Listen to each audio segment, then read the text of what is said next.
The Sheriff's Office deputies responded to a reported carjacking in Hazeldale, about the 9200 block of Northeast 15th Avenue.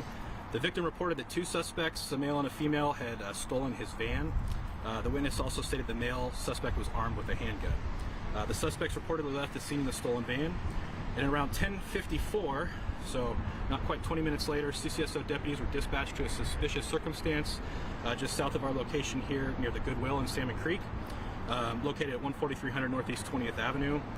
Witnesses stated that a male and female had attempted to carjack another person in the parking lot with a person inside. That person was able to push off and they were unsuccessful with that. The descriptions of the suspects near the Goodwill match the descriptions of the armed suspects from the Hazeldale carjacking. Deputies responded to the area and set up a containment to attempt to search for the suspects. Deputies located the stolen van from the Hazeldale carjacking behind the American Legion at 14011 Northeast 20th Avenue. Deputies observed the male suspect enter the American Legion. That happened around 11:32 a.m. Deputies contacted the suspect inside the American Legion where an officer-involved shooting took place. The male suspect was pronounced deceased at the scene. No deputies were physically injured.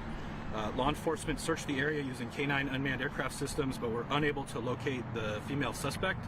The original release said she is currently outstanding. I can confirm, as you guys probably just saw, right around 3:25 this afternoon, the female that we believe is the second suspect was taken into custody by Clark County Sheriff's Office. As part of this, she'll be turned over to the Vancouver Police Department, who will be continuing on with the investigation. All the information we have is preliminary. This is an ongoing investigation. The Sheriff's Office notified the Washington State Office of Independent Investigations, who declined jurisdiction, and so the jurisdiction for the investigation went to the Southwest Washington Independent Investigation Response Team, which is being led by Vancouver Police Department. They will be investigating the shooting. So the Sheriff's Office will take a portion of the original carjacking and the attempted carjacking, and the rest of the scene will be investigated by Vancouver Police Department. As part of our body-worn camera program, we believe there's video that was captured on body-worn camera and in-car video related to the incident.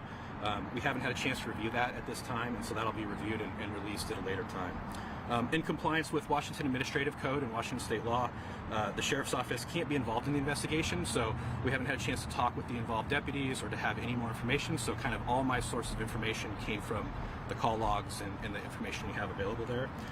Any future communications will come from the SWIRT team, and they'll release names of involved deputies, and then if requested, the Clark County Medical Examiner's Office will release the name of the deceased when that gets to that point. Once the investigation is completed, before the PA's office for further review.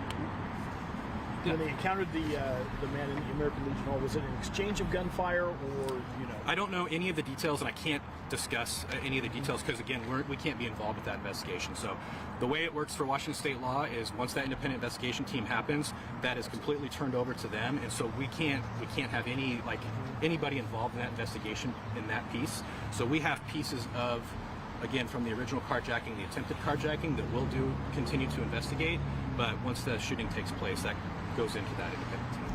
And just to be clear, there's no suspects outstanding at this time? No, once the female, and like I said, the initial release said the female was still outstanding. We believe they're confident that the female that was taken into custody here off 144th Street was the female that was involved as well. And it was just two people that were being sought by? All the info we had was a male and a female, yes.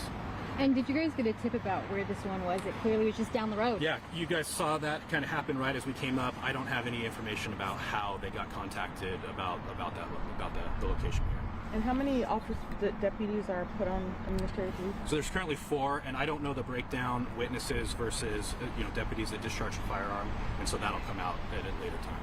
Do you know if the man involved has been involved in any prior crimes, or is that... I have not looked. I do not know any of that information. Yeah. We don't want to take all the questions. Do you have anything? No, thank you. You might have said this already, but was she apprehended later the 20th and 144th? Yes, the female was just taken into custody, I think, right around like 3:25. Nice. That's good. And was the initial carjacking at the Goodwill adjacent to the American Legion or the lodge where the vehicle's found? No, so the original carjacking was in Hazeldale off at the 9200 block of 15th Avenue, so kind of down in before Hazeldale. And then the car was found at the second attempt was over here at the Goodwill, that's just south of our location. And then obviously right across the street is Orion Chief. That's it.